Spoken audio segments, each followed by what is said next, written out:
It's episode 14 of the All the Stops podcast, and it's May. And I'm going to be honest with you, I'm afraid this is my last time I'm ever going to wear a vest. I love vests. I run hot. I'm always too warm in the winter and in the summer. But in the winter, the vest has been my ticket to comfort. Vests have had kind of a moment in the last few years, but I'm realizing that kind of post-COVID vests at work, maybe replacing the blazer, that glow up might be on the way out. I have this fear that when it gets cold again in the fall, the vest will be out and I'll never get to wear a vest again, at least not feel cool about it. But you know, things come, they go. I'm wearing corduroys again. Hadn't worn those since the 90s. I think it's inevitable that the turtleneck will make a return. I don't know. I know the reason you listen is for all of my fashion advice and commentary. So, yeah. So you got a little bit of that today. This episode is incredible. We've got Jonathan Ortloff today, and it is our first time focusing on organ building, organ maintenance, how organs work. So Jay writes into us, as you can, at info@allthestopsmedia.com and says, topics I'm interested in are, how are modern organs built and how modern is the process? What's the deal with hybrids and does it matter? Nerdy question, but I admit, but with the right guest, could be really fun. Well, today is the right guest, and some of these things organically, some of these things naturally came up during the discussion process. Jay, there's so much more great stuff in this email. We're going to start here. So Ortloff is an amazing person, has a really successful organ company based in Massachusetts. He is roughly a contemporary of mine and a fellow ginger. Although with this lighting, it's looking a bit blonde. But fear not. People tell me I'm a ginger, not a blonde person. So anyhow, Ortloff is incredible. He has done so much in a remarkably short amount of time. Many employees now building Opus. God, they're getting close to 10 or 12 now, I think. And he has a way of speaking about the pipe organ, the machine, that is fascinating. He also is an incredible player and has really remarkable chops in organ performance and, you know, engineering and all of that as a background. We get into how somebody becomes an organ builder. And there's so much more in this episode, so you're really going to enjoy it. Forgive the buzziness in my head because I found out I have had pneumonia this whole time. The cold that I couldn't shake. Yeah, it was pneumonia. So I still sound to myself like I'm in a tin can, and I know that can be frustrating to listen to, but hopefully by the time the next episode is up, the antibiotics will be kicking in and the pneumonia will be gone. So, without further ado, we're going to jump into our wonderful interview with Jonathan Ortloff.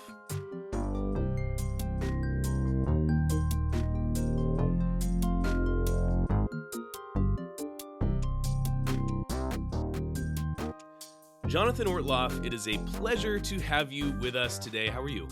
I am great. It is a pleasure to see another redhead on the other end of my screen. Before we even met, people used to be like, "Oh, do you know Jonathan Ortloff? You look like him." And I don't know, but I think there was certainly a hair component that people pointed out. You know, there's a kind of redhead blindness that people get. Like, we could be entirely different in every other way, but if we have the same hair color, people think we are identical twins. I don't know if you've had that experience, but I certainly have had that experience with other redheads.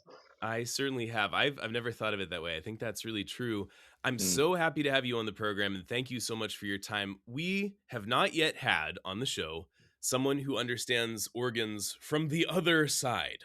And so I make TikToks and people ask me questions about the organ, and I don't know anything. I am like, it's actually embarrassing how little I know about how the organ works. I picked up the things along the way. I know the bare minimum. What's so cool about you, Jonathan, is that you have incredible performance chops. You went to school to play the organ, and so you understand it from both sides. So, you know, we're going to get into so much about building organs, all that, but can you just tell us a little bit about your path of how you blended organ performance and then how you got the passion for the building, the creation side of things? Sure. I get this question a lot, as you might expect, and I always start it the same way. It's a story my mother still tells, that when I was like 2 or 3, I had watched her struggle with fixing our vacuum cleaner, and she got frustrated and threw it down and walked away. And like 10 minutes later, I came tugging on her sleeve and, took her hand and brought her back to the vacuum cleaner where I had fixed it. Oh, So I've always had a really mechanical side of like how do things work, how to fix them, how to build them. But I've also had a really musical side. Everybody in my family's musical. I started playing the piano when I was like 4 or 5. Um, and then our church got a new pipe organ when I was 10. This is in way upstate New York. And I was just fascinated by this. It's like, wow, here's this machine that also makes music, and I'm seeing it be put together, week by week in our church. And that got me started taking organ lessons. So I started taking organ lessons when I was 10. And I was absolutely, Wesley. I was absolutely like your stereotypical organ nerd. Like, my face buried in a book, like reading stop lists and, how many 32-foot stops does this organ have? That kind of thing. right. Um, and and that combined with, my natural affinity for mechanical things, there was a kernel of something there. And it all kind of came together when I was 15.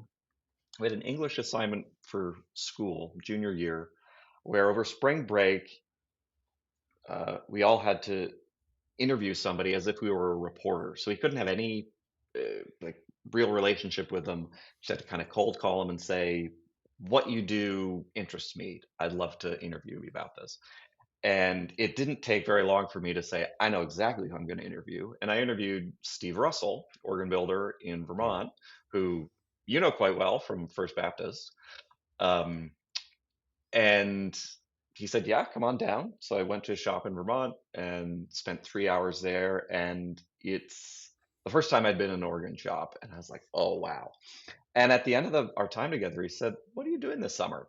And I said, "I don't really have any hmm. plans." And he said, "Would you be interested in coming to work here?" It's like, oh, yeah. Mm, Forgetting that, it was like 2.5 hours from where I lived in New York. But we figured that all out. Uh, and I worked there that summer when I was 15, and it was like an epiphany. Just a light bulb went off. I was okay. like, this is what I'm going to do. Wow. And from then on, my trajectory was kind of set. And so I worked for Steve all through high school summers, through college, and a couple years after college. That also informed what I did for college. And he recommended, and some other organ builders and organ folk that I respected and trusted all said, "You got to know how to play the organ well. Mm, Go get go get a performance degree if you can, and um, take some engineering classes as well."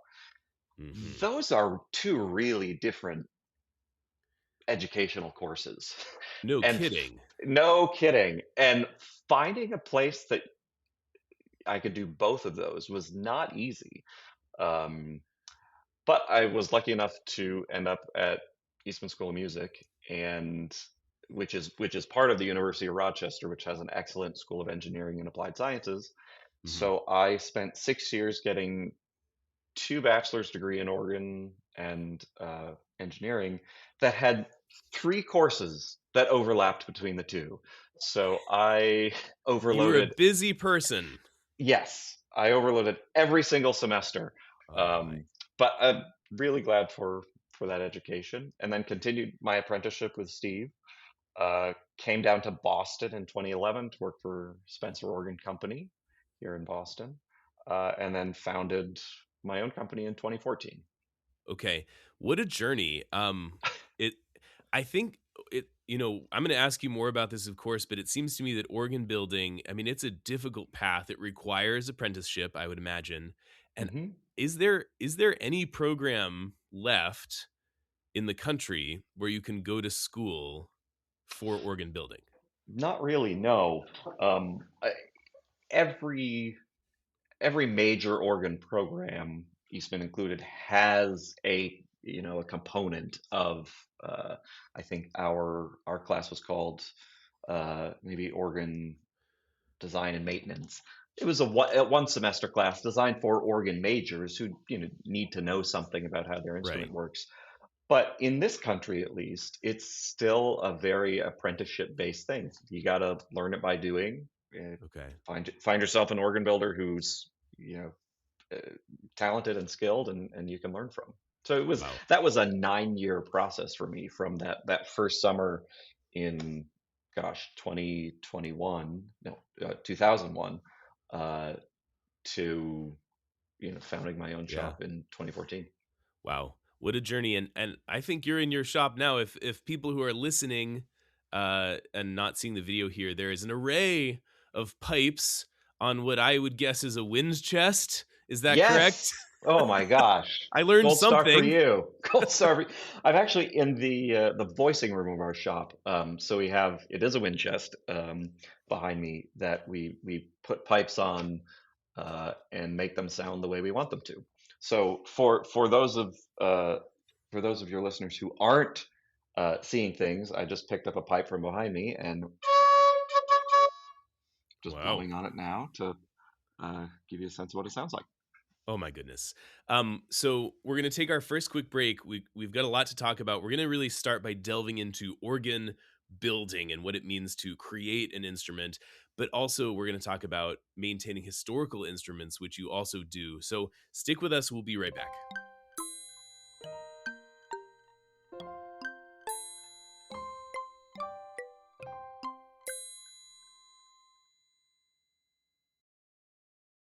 The All the Stops podcast is brought to you today in part by the All the Stops podcast. This is me telling you about Patreon.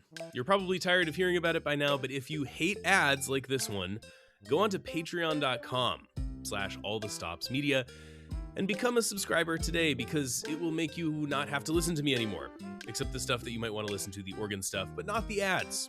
And furthermore, we're going to be adding more exclusive content on there. The point is, it's a really helpful way to support the show and to support getting this kind of cool information out into the broader world about the pipe organ and all things related to it. It would really help us. There are some costs associated with running this show, subscriptions and things like that. So if you have the flexibility in your budget to throw a few dollars our way, we would greatly appreciate it. Thanks so much for listening, and back to the show.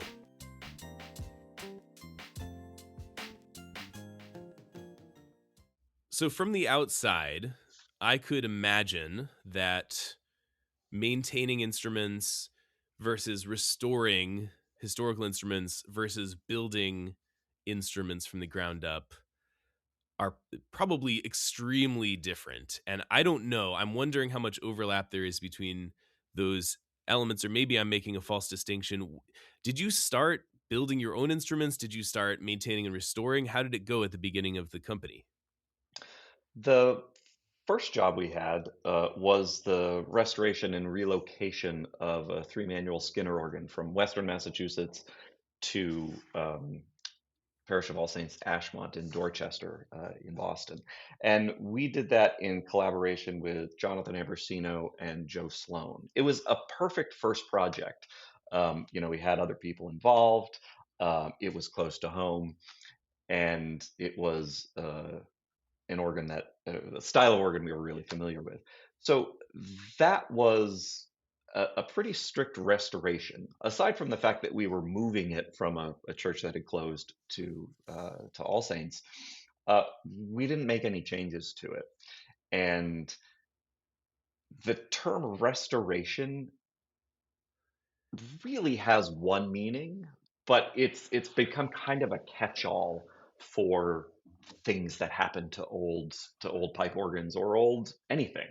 Um, when we say restoration, we mean we're not putting our stamp on it. We're not changing things. We are putting it back as it was 100 years ago, uh, and that's actually really easy. Now, when I say easy, it's a lot of work. It's hard work, but if that's the way you're starting, like we're not going to change anything. We're just going to put it back the way it is. It actually makes I guess the thought process of the project pretty straightforward, because you're Sure. not having to make these decisions. Oh, we could just do that. Oh, Right. the organ's missing. Right. We often hear that. Oh, it needs a such and such, or it'd be really Uh-huh. nice if it had such and such. Right. And if you're in a real restoration mode, you don't you don't have to grapple with those questions. Um, but to your question about the difference between restoration, building, maintaining, they're absolutely allied fields, and the skills that support one absolutely support the other two, and vice versa. Um, in maintaining, we'll start there because that maybe is kind of the simplest. Um, our goal there is to make the organ sound its best, work its best, and be the easiest vehicle for the organist to make music on. So that usually takes the place of tunings twice a year. That's kind of the most common organ maintenance. You know, you get it tuned before Christmas, you get it tuned Hmm. before Easter. Hmm. Um, but of course, organs are not all in the same condition. They're not all the same design. Some are mechanical, some are electric. Um, some are in really great rooms, some are in not really great rooms, some are pristine and clean, some you come out of and you look like you're a coal miner. Um, Uh, sure, from, yeah. So i- it's all the same skills, but you have to apply them differently. sure. And I think what a lot of people don't realize is a relationship with a curator and an organ is just like any relationship with people, is one that takes time to learn, to grow.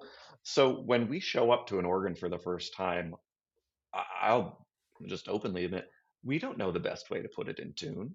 We don't know how it acts, from summer to winter, to wet to Mm, dry to hot to cold. And sure. so we develop those relationships with the instruments over a period of years. So there are some organs that we've been taking care of for 5 or 10 years, and it's only within the last 3, 4, 5 years that I really feel like, okay, we've got a good handle on this. We've seen it through multiple seasons, multiple years. Mm, Yes, I finally can say I can put this organ in really good okay. tune All and right. make it work really well. Sure. Oh, that's so fascinating. I've never, you know, it's almost sounds like when you have, like, if you have a house built and there are always going to be some idiosyncrasies. You have an addition or something, and the contractors who made that happen will know exactly where they put this panel, or they'll know where this thing is and what could go wrong. And it's so fascinating to think about an organ as this, like, this thing that you have to learn about each Yeah. specific organ and engage with. And I love that way of thinking about it. So then, when did you build your first pipe organ from the ground up, from the start? This is incredible. That was finished in 2016. So we had that job I mentioned, that Skinner restoration first, uh, and right after that, our next big job was building our Opus One at St. Joseph's Catholic Church in Penfield, New York, just outside of Rochester. Um, and it was a total windfall. I mean, getting your first job is not easy because at that point you don't have anything to show. I'd worked for, at that point, 12 years for other organ builders and restorers, but I hadn't done anything on my own.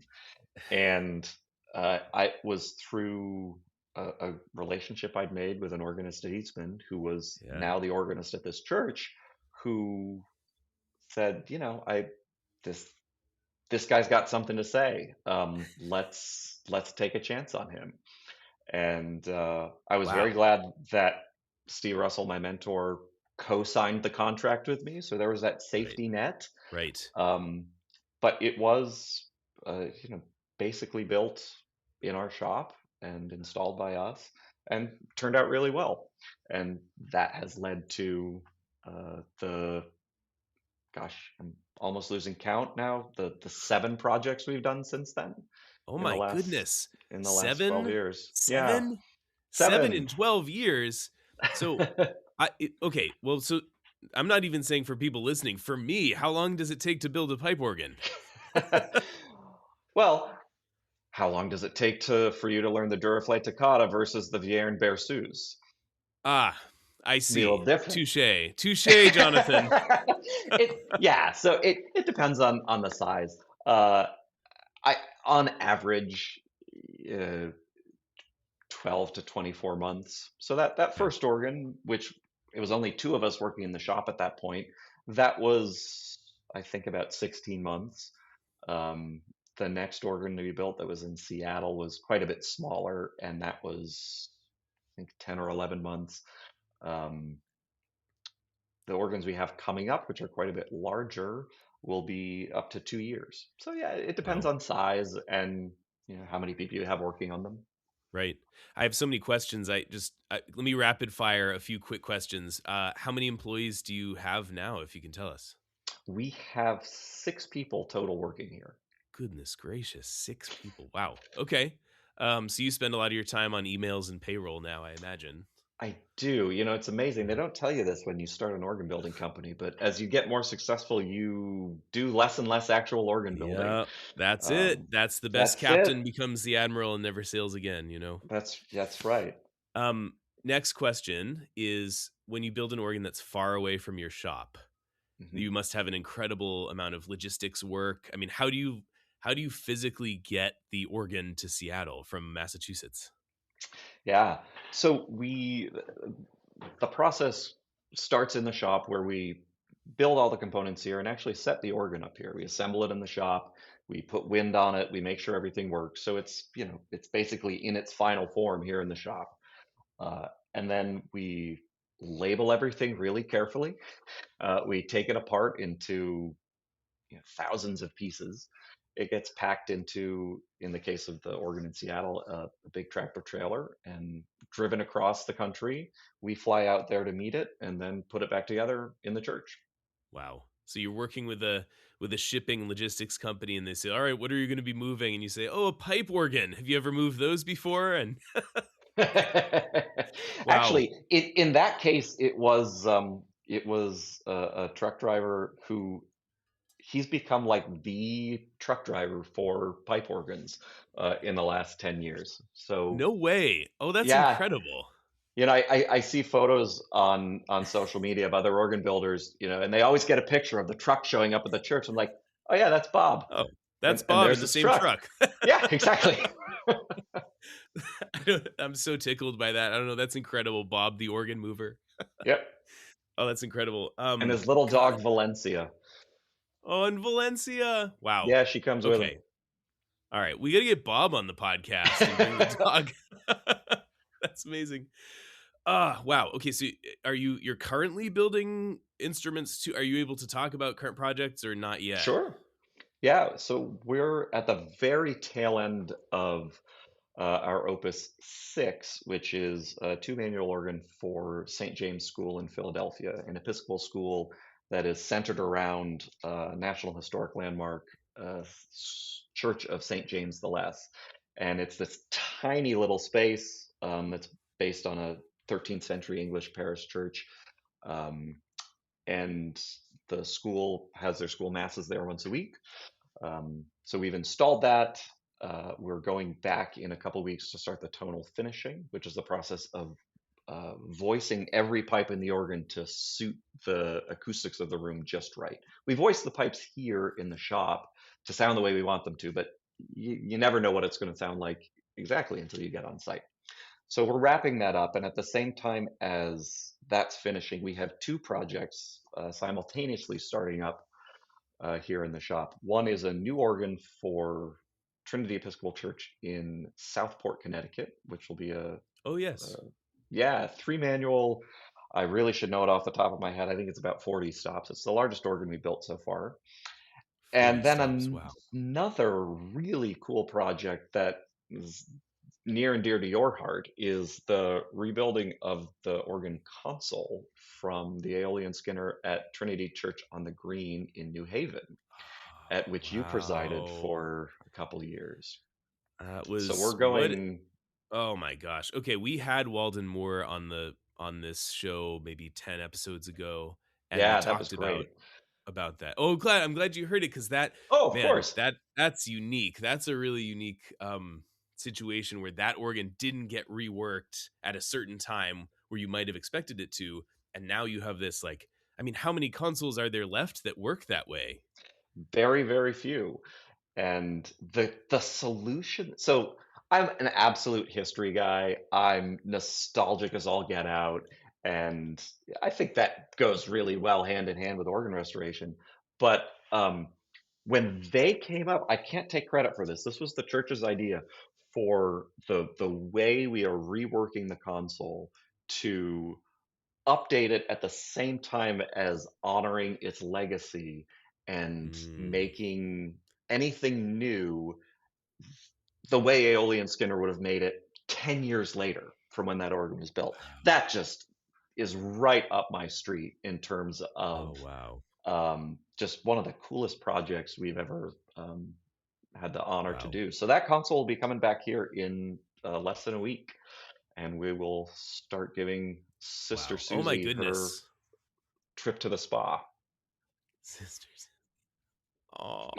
Okay, that's incredible. We're gonna take one more break. God, I have more questions. Oh my gosh. Okay, we'll be right back. All right. You know, Anitra, they say the organ is the king of instruments. They do. And given that the king of instruments is the inspiration for all the stops media, maybe this podcast network is the king of networks. It's possible. What I do know is that people who like organ or church music or classical music or whatever they're currently listening to on this network are pretty smart people. Yep, but smart people don't know everything. And that's why it's helpful that people like us make podcasts to talk about the things we know a lot about. Because we know smart people are smart, so we can help them be smart about more things. In our case, board games. You got it. We're Andrew and Anitra, married parents of 3, and for 10 years we've been talking about playing games with our kids and encouraging you to play games with the kids in your lives. And don't worry, even if you don't know what games are out there, it's more than just Monopoly. Almost 2,000 games come out every year. We're here to tell you all about it. Because we know smart people like organs, but they also probably like board games. You can find the Family Gamers podcast wherever fine podcasts are sold. And all over social media at Family Gamers AA. So we'll see you there, and play games with your kids. Organs are expensive and complex, and there are various technologies that come out over here and there. There've been over 100 years of innovations of this will replace the pipe organ, it's an electric organ, it's a this and that. I'm not asking you to weigh in and kind of give your opinions on Hauptwerk systems or on various brands of electric organs, of course not, but I think you wouldn't work on physical instruments if you didn't love them, um, Hmm.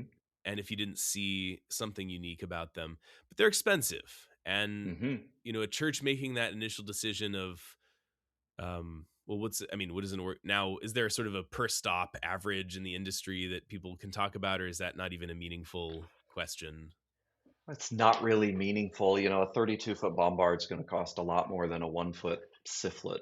Well, So, right. Can yeah. you just for listeners, can you give, I'm not asking for your industry rates, but just the realm that someone might expect, a 16-foot pedal reed to cost? I think you could give a kind of general range for a new pipe organ if you really had to do something like buy stop, between 30 and $60,000. Yeah, they're Right. they're they're definitely not inexpensive. And what's crazy, people will hear about this, and a question I get on TikTok a lot is like, how much do organs cost? And it's like, well, this organ, the main organ I play at my church is insured as part of the building, and Hmm. it would cost millions to replace, multiple millions of dollars, right?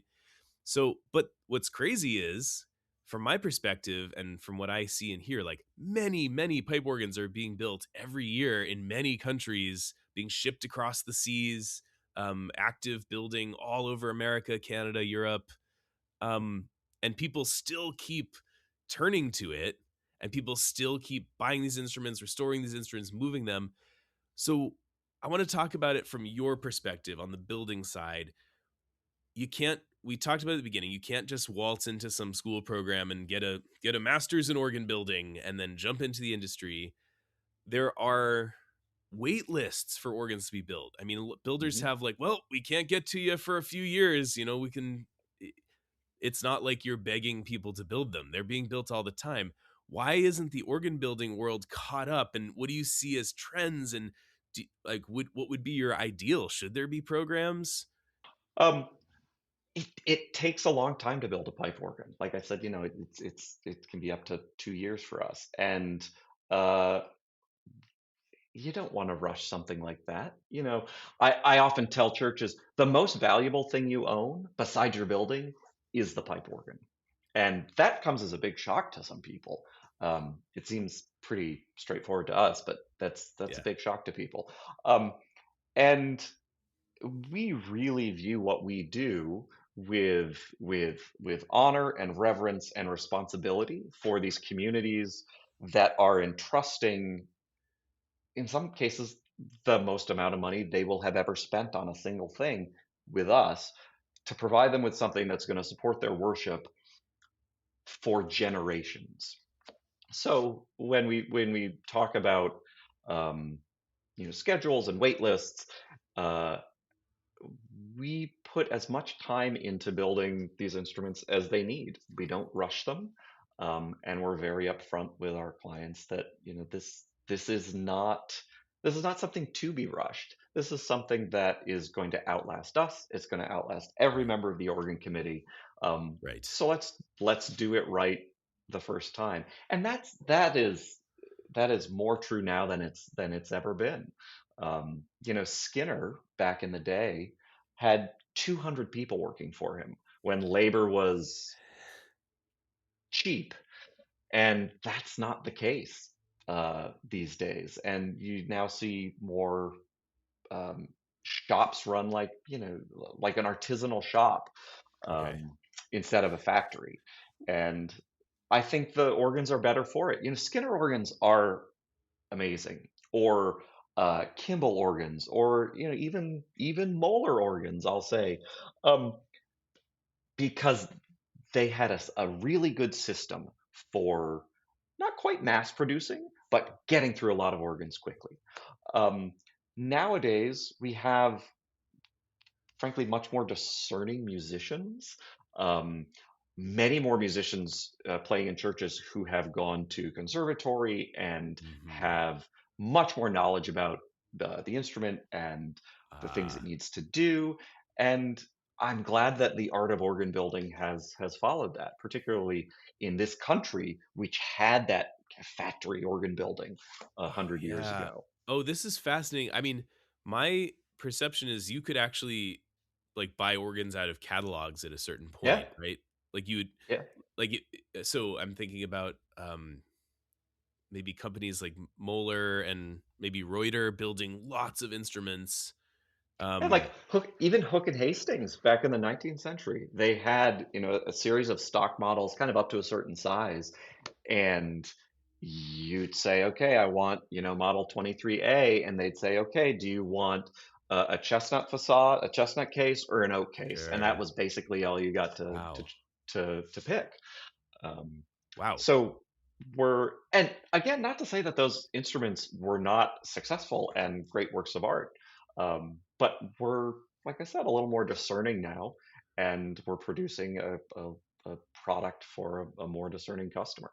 That's fascinating. It's like each one is bespoke and you're Yeah. kind of working over a longer period of time with people to place. Oh, fascinating. What are some general trends in the organ building world that you're seeing these days? I mean, what's the future of organ building? What do you see coming along in young people these days? I think the future, just like organ music and organ playing, people have been saying for 100 years, oh, the future of the organ is dead, and who's going to be the savior of the organ? And as my friend Colin Lynch says, what other instrument do people say that about? Like, who's going to be the savior of the bassoon? It's like, come on, come on. Um, but just Uh, as we have a fabulous generation, yourself included, of really top young players, um, that continue to put out good performances and push the boundaries of what the pipe organ can do, I think that bodes well for the future of organ building. And organ building is always kind of unfortunately tied to the economy, because the pipe organs at this mm, point are essentially luxury goods. But after ah, the the dip of the 2008 recession, we've seen a kind of steady increase in output. And with some builders now with 5+ year backlogs, which we hadn't really seen since the 80s and 90s. So I think Wow. there's a generally good trend. Um, Okay. I I feel comfortable enough about it that in the past 2 years, we brought 3 new people onto staff, including Wow. importing a pipe maker from the UK to come work for us, which Huh. is something you don't undertake unless you're sure that Unless you've you got feel work good coming down about the it. pipe. So Yeah. um, I see a bright future for organ building, and a lot of good, um, a lot of young people coming into the profession. The American Institute of Organ Builders, the AIO, at our conventions, we have an under 35 dinner for organ builders Okay. who are 35 and under. Sadly, I no longer qualify for that. I There, know. there's some gray mixing into my Uh-huh. red hair now. Into the Um, ginger.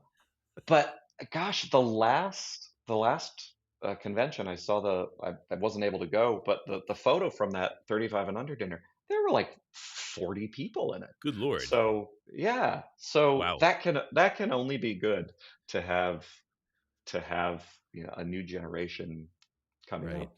Right. How are they learning about it? I mean, do you have a sense of how is it some social media stuff? Is it, through just church attendance or It's I think social media, absolutely. Um, if we go back to what I said about me being the nerdy little organ kid when I was 12 with my face stuck in a book, and I didn't have any friends in Plattsburgh, New York, who I could, nerd out about, this organ has 532 foots. How many does the one you're looking at have? And certainly social media has helped that, and uh, things like what you've done. Um, so at the moment, we've got, let's see, come June, when our latest new hire comes on, we'll have 3 people um, under 40 working here, wow. That's which remarkable. is which is great. It's I mean you know, not for nothing, but in many ways you're just starting. I mean, as you're really like your company is successful, you probably have achieved things you wouldn't have dared to dream at a certain point in your life. I mean, you've achieved your fondest hopes. You have your own company, you're building instruments, you've got employees, um, traveling all around. You're now able to be that mentor and helping these people learn the craft in the same way that was offered to you. That's really special. It is, and it's that is something that I feel really strongly about. This is a vocation for me. I mean, yes, it's my career, but it's absolutely a vocation. But I think back to the kindness and the mentorship and the support that was afforded to me, by everybody at Steve's shop when I started there, and Steve himself. He sees this kid who's got his nose stuck in a book, and he might be a good organ builder. Right. Um, we had a young person just out of the blue contact us a year and a half ago saying, "Well, Hmm. I think this might be something I'd be interested in," and we talked about it, and I felt that, like you just said, like I'm in that position now. It's a great Yeah. feeling, and we've Yeah. we've also had a number of summer interns come through Hmm. here. Some who have continued in organ building, and some who haven't, and that's all okay. Um, Right. Good to find but out early.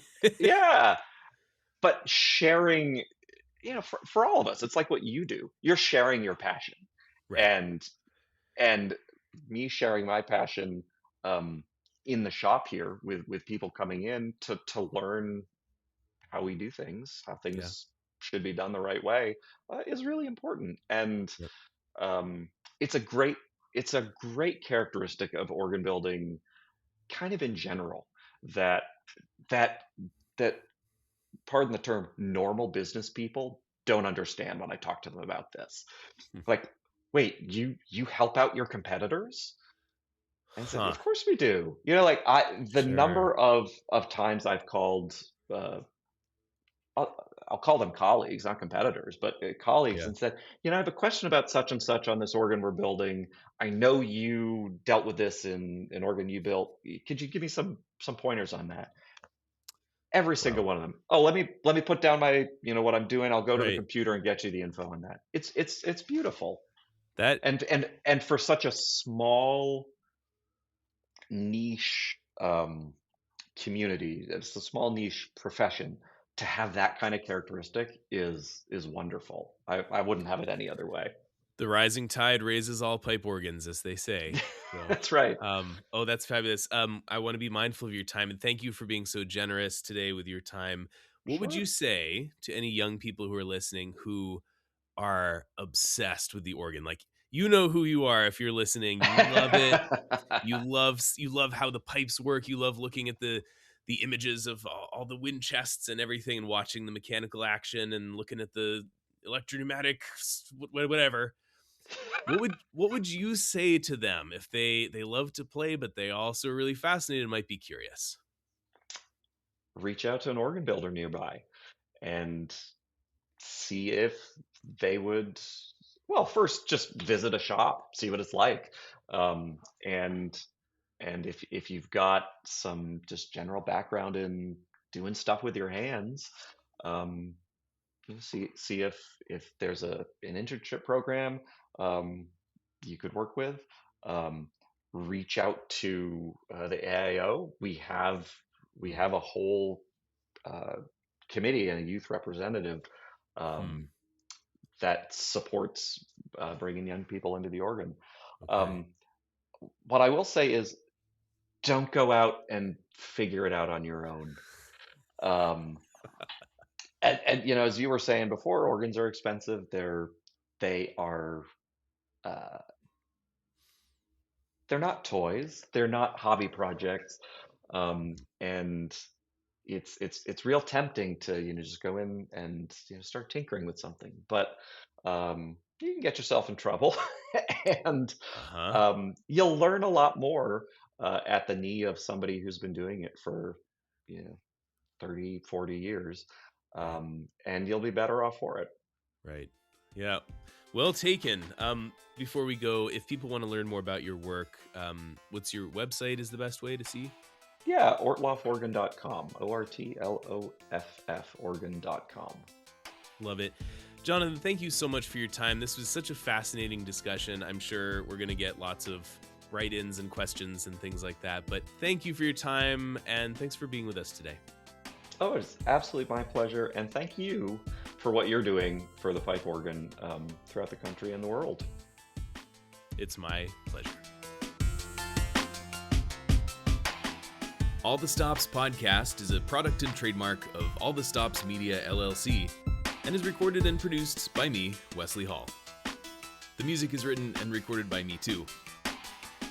Copyright 2026, all rights reserved. Thanks for listening.